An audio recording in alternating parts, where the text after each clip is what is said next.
Hello and welcome everyone to Last Level Price. I'm Mr. Black and this is Star Wars Conquest, a comprehensive overhaul mod for Mount and Blade, which I've got a long, in-depth, detailed review in the works for right now, but which I've wanted to feature here on the channel a bit more than just by way of that one review. It's going to be a long and detailed one, the likes of my last day's review, the big comprehensive Lord of the Rings mod that I featured quite a while back and is still, I believe, the top viewed video on this entire channel. So getting back to mod content is something I've really been wanting to do, and I suppose this is a bit of a preview of sorts. Never mind that this is the version 0.9.4 preview of the working version of this mod. I wanted to give you guys a look at exactly what this is on a more candid level before I really get to the detailed review. So I'm not really, unless you guys request it in the future, going to do like a full playthrough and a campaign of this, but I did figure I would show you guys a couple of the quick battles to just demonstrate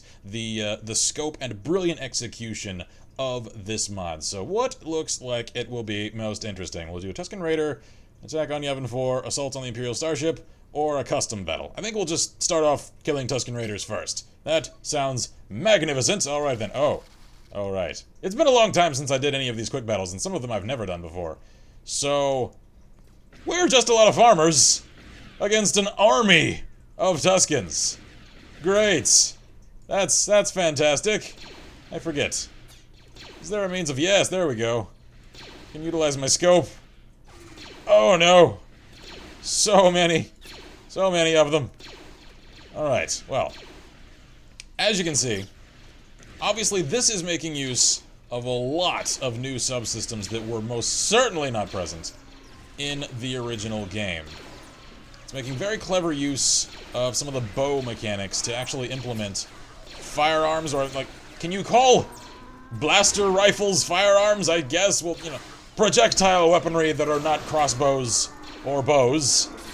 And this is before Fire and Sword, the actual official Mount and Blade. By the way, I have a lightsaber. The official Mount and Blade sequel to implement firearms. And I apologize for the wall o text over there on the left. That's the nature of Mount and Blade. You get alerts for everything that happens unless you turn it all off, which I've not gone out of my way to do, and for future episodes, I probably will, just for the sake of not cluttering up the screen. But a lot of features in this game are very, very well implemented, and cleverly so.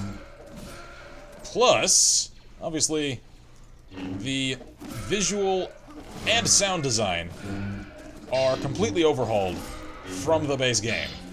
The Tuskens sound like Tuskens, the lightsabers sound like lightsabers, the blasters, everything is as it should be, and really my only issues with this mod in particular have to do with its balance, and that's getting worked on for future updates, according to the development notes.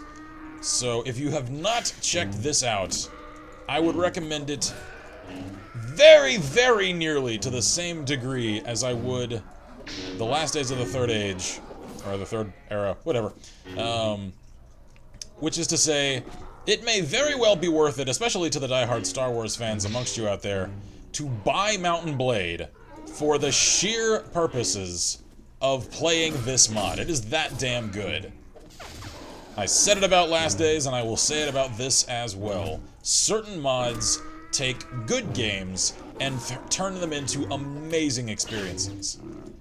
And while the quick battle here is not the best way to demonstrate it, this game does allow you, when you start the full campaign, to create your own character. And you don't have to be a Jedi or a Sith. You can be a little bit more mundane, should you wish, if you want to go for something a little bit more gritty and interesting along those lines. Despite the fact that Force users are very, very fun to play. Alright then, let's wrap this battle. You have won the battle. Your side killed 100 enemies and lost 52. You personally slew 55. Yeah, so I killed over half of the enemies, and I was the only one remaining. So I'm gonna do one more quick battle. Let's see. I think we'll start a custom battle to demonstrate some of the things that aren't present in the presets. So let's go to Mustafar. Why not? And wait a minute. Please choose location. Mustafar. I thought I just did that. Oh, click next. There we go. One-on-one. Yes, indeed. We'll do that. Next. Thank you. And I will be Clone Wars. Good. Against... Oop, hang on. Select the troops for Army 1. Okay, so I get to select my own troopers. Then I will bring... Let's see. We'll bring 10 clone troopers. 2 clone sergeants. A lieutenant. A captain. And me. And then we will fight against... Clone Wars droids? Can I do that? Yes, I can. Good. Alright, we'll fight against 20 battle droids. Several super battle droids. I don't know what the Cortosis battle droids are. We'll only do 5 of those because I don't know what I'm up against. And I will be a Force-sensitive warrior. Please choose subclass of your character. Do I want to be a master, a warrior, or an apprentice? I think I'll be a warrior. And then we'll start. Good. Oh my. This is a cool looking level. I don't know that I've ever been here. But anyway, as you can see, lots and lots of options are available for really getting what you want out of this experience.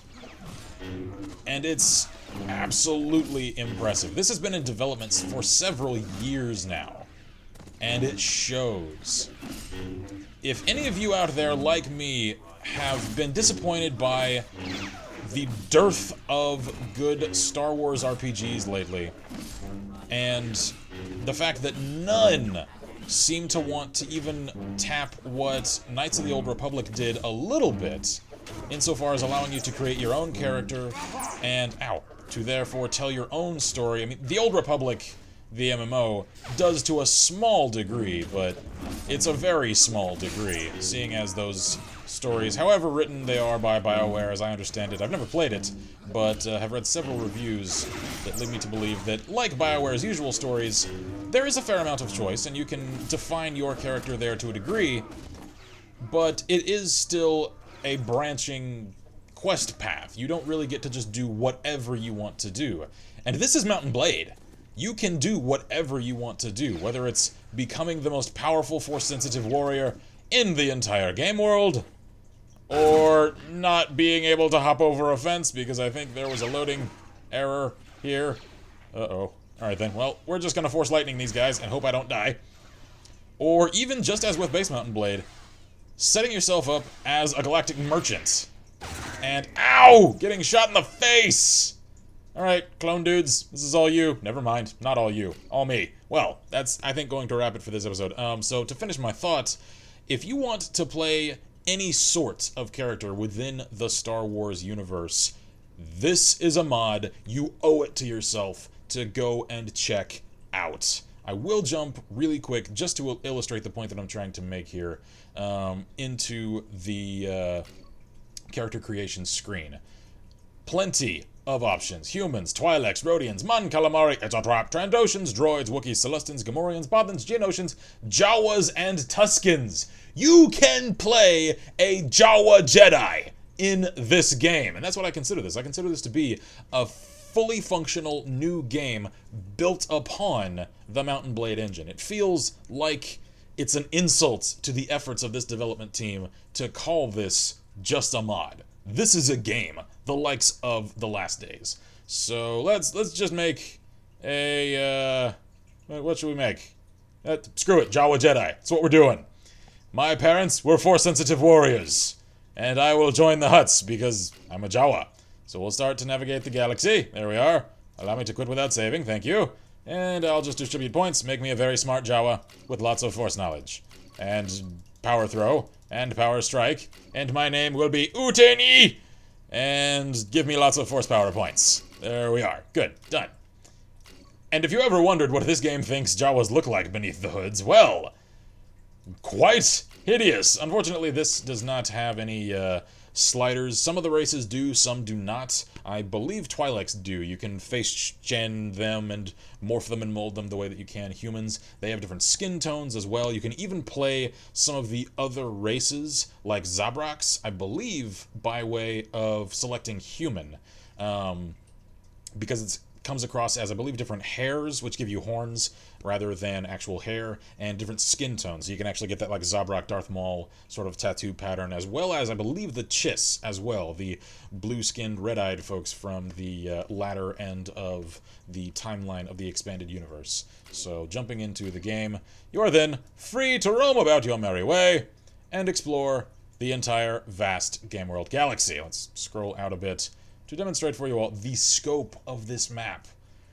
Now, a little bit of the diehard Star Wars nerd, which many of you do not know the depths of, but you will soon, is slightly irked by the fact that according to the official map for the Star Wars galaxy, many of these planets are not in the right place. They're not arranged properly, but that is a very, very, very, very small gripe in the face of the amazing attention to detail, the vast degree of love and effort that went into the production of this mod. So it's why I figured it was worth the time and effort to give a quick preview of this game. Again, game, not mod. Feels too small to call this a mod. So download link for this, as always, is in the description below. If you are a Star Wars fan, a Mount & Blade fan, or any mixture thereof, I encourage you to go and give this a shot. It is very easy to install. Just go and download the 9.4 preview version, drop that into your Mount & Blade modules folder. If you have trouble finding that, I believe for Steam it should be under Steam Apps, Common, Mount & Blade, Modules, and then just drop it in there.